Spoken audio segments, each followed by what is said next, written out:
Hello everyone, welcome back. My name is Samuel, and today we are focusing on a hopefully brief history over the free press in reference to the March-April LD resolution, which is resolved. In a democracy, a free press ought to prioritize objectivity over advocacy. If you are new to the channel, then please check out the last video over the topic analysis for a little overview of the resolution, including the general thoughts, terms, casework, and tips. Alright, now let's dive into the lecture. So in today's presentation, we'll be looking about why you should care about the free press, especially as a debater. Learning about the free press will really help you understand the topic better and just make you a better debater in your rebuttal speeches. Then we'll go over the general contents of the press freedom, and this entails what restrictions, censorship, and affiliations, the degree of freedom, and so on about the press.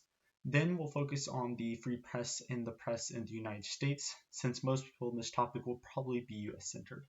And finally, we'll talk about your resolution compatibility, about how you should relate the press in your speeches, and the importance of most of the discussion, and help with some historical examples to help you put up and set up your cases. So first, why you should care. Obviously, history is important, and so there is a free press, since it's part of the history and propaganda standpoints that have helped in the past with equality promotion and war efforts and so on. Then if you know more about the press, then it'll help you with your background information in your presentation and debate. If you have more background information, then it will help with your development and your depth of knowledge, so your judge and your opponent, and it will make you seem like a bigger opponent and help you identify errors in others in your evidence. And then just getting used to researching and learning about resolutional topics will help you in the future.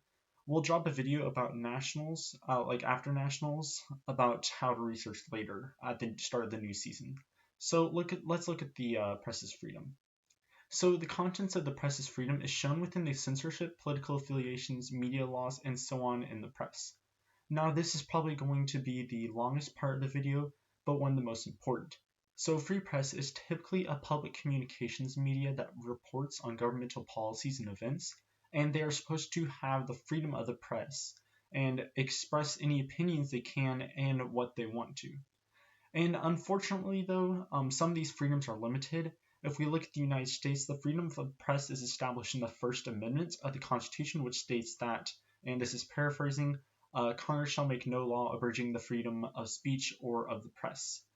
Although the text of the amendment only specifically prohibits the infringement by Congress, the Supreme Court has broadened the scope of the First Amendment to protect the freedoms of speech and press from censorship by any government entity, from the federal government down to the local priests.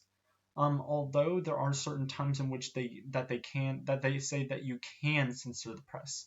One of these such legal limits is of confidential information, along with the defamation, which is the injury of a person's reputation, whether by a written or spoken word.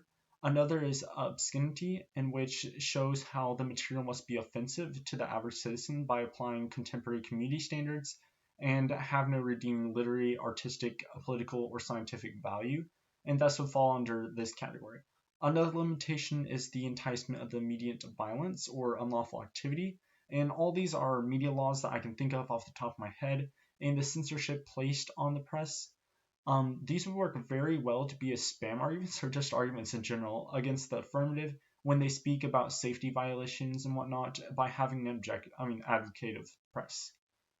You could either bring up the definition of advocacy or the censorship of the media laws and whatnot placed on the press. Now, censorship can be branched out to farther reaches such as corporate, military, immoral, religious, and political censorship. So we'll go ahead and do an overview of those. So in all of the affiliations, we can see that the press's freedom can be limited because the affiliations within a media source can influence the type of news and the angle in which the news is depicted, which is based in ideological, friendship, religion, sect, caste, and commercialism, which in turn can limit progressive methods because the people are hearing what they want to hear rather than what they should hear. And honestly, this topic could be a relevant answer to either side, but is probably more applicable to the affirmative using it. So much of the same could be said about the other affiliations and other steps they can take to affect the press. After all, the press is just another form of entertainment, So they have to be in sync with the people and whatnot for the news. Now, the effects of these affiliations can lead to like media biases and plutocracy and popularity and etc.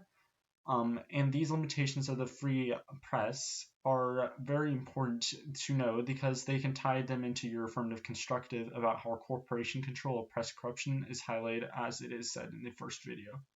So now on to the free press. On December 2nd, 1776, the Swedish Parliament passed the Freedom of the Press Act to make it where the government was not part of the censoring of the printed matter and allowed for the press to criticize the government and not follow their agenda, essentially. It allowed for the government activities to be published and critiqued, which became one of the cornerstones of democratic ideals in today's society. It was so that individual citizens of a state should be able to express and disseminate the information without the fear of reprisal, and the notion that the press should be free was from the prospect that the press itself had become a commonplace. An earlier defense of the press was made in, I believe, 1644 by the poet John Milton, when he wrote in response to the British Parliament's passage of a law requiring the government to approve all books prior to publication. He spoke on how the people in the press should be grounded in expression and truth and understanding. Now, this sentiment actually won legal recognition on the other side of the Atlantic in 1733 with John Zinger in a jury trial in which he was acquitted after being harshly critical of a New York's colonial governor, although what he said was completely true. 25 years after the Freedom of the Press Act came to force into Sweden, the framers of the U.S. Constitution enshrined the same principle in the document's First Amendment. It's going to be more important for us as debaters to gain knowledge of the press and help us to understand the topic along with the Constitution, as many people will debate from that standpoint.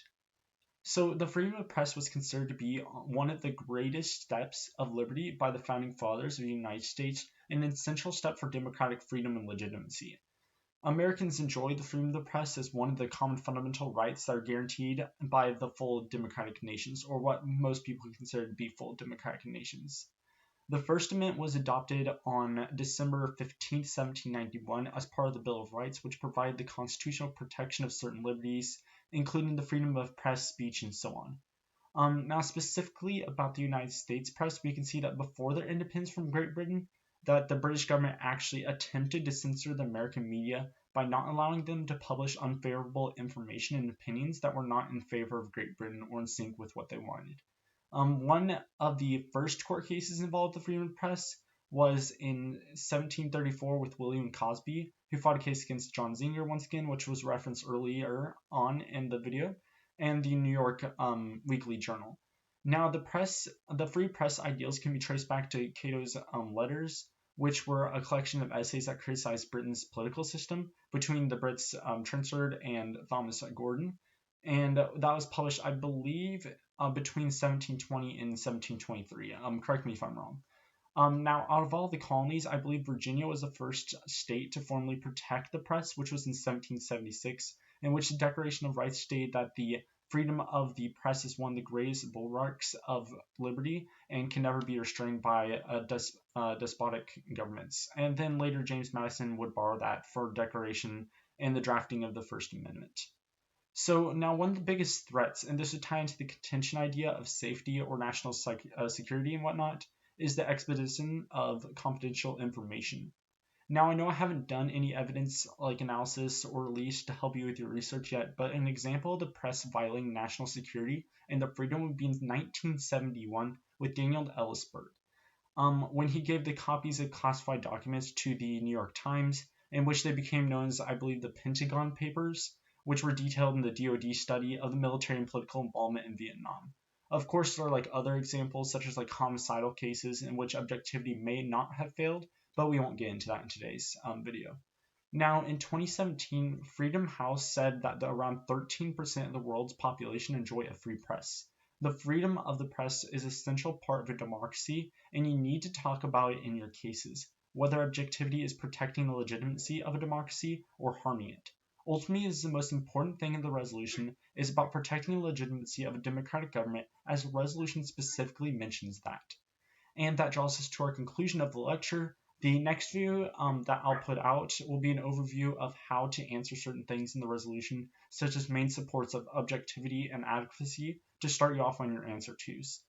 Comment below if you have any suggestions or input, and that's it for today, everyone. If you haven't already, please hit the like, share, and subscribe button, and I'll see you in the next one. Thank you for watching.